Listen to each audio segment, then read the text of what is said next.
people have outward influences. I have inward influences.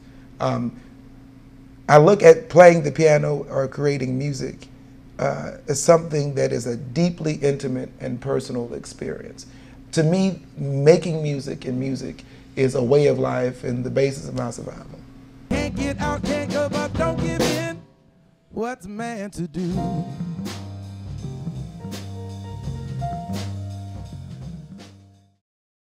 I'm Aaron Myers, Aaron L. Myers II. I was born in Dallas and I grew up in Goodloe, Texas, population at the time 312. I started playing in the church when I was 5 for our Little Sunshine Band, and I directed my first workshop musical solo at 12. We opened for John P. Key, who was a gospel artist, when I was 12, and then I became the minister of music at 13 of a church, and I did music ministry at the church. All that time, we created a group called United Spiritually, or US. That's when I wrote my first song.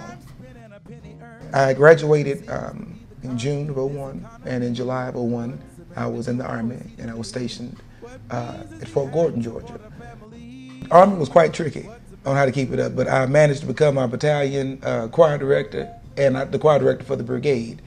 And so I did that there in basic training. So basic training on Sunday mornings where everybody else was resting, I had to be up extra early so I could go and rehearse my choir. I got injured and I went back to Texas to start school. And then from there I moved to Los Angeles. And I lived in Los Angeles about 2.5, almost 3 years. The teen church at West Angeles, Church of God in Christ, and assistant to the youth pastor. And then I came back to Texas because the political campaign was starting up. And then I worked with the Obama campaign for 9 months. During the campaign, I was not able to, play for a church or do anything or go out and play for a group. So one of my volunteers brought a keyboard to my office. And after the volunteers had gone, or if I was trying to really think, and was kind of stuck somewhere, I would just turn on the keyboard and play a little bit and sing, and then something would always come to mind. When I made a decision a few years ago, especially when I was growing up, I knew that music was it. I knew, but I was not exposed. I was in a town of 312 people, and I knew something had to be more to it, and something more than just a church musician or something more than what I was being offered. And when I saw that I could actually eat from doing it, I just let everything go. I've done corporate America and all that good stuff, and I wouldn't have it any other way.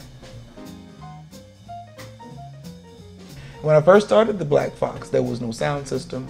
There was, it was not conducive to a singer, and I had to just belt the songs out as I was playing the piano. And over the course of the year, they've opened up the room, they knocked down the wall, they bought a sound system, repainted, added track lighting, and I think they like me. So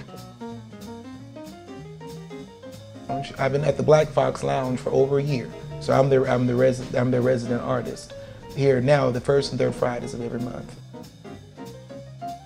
I think I'm quite lucky because I'm on the bridge, I guess you would say crazy.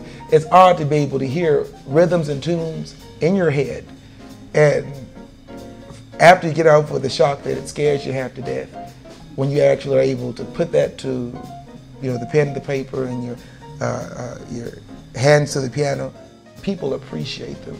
I think it's the greatest joy that anyone could ever have, but I think I always am aware that I am just one false note away from being in an insane asylum where everyone else hears the music as well, just as clearly. Can't get out, can't go up, don't give in. What's a man to do?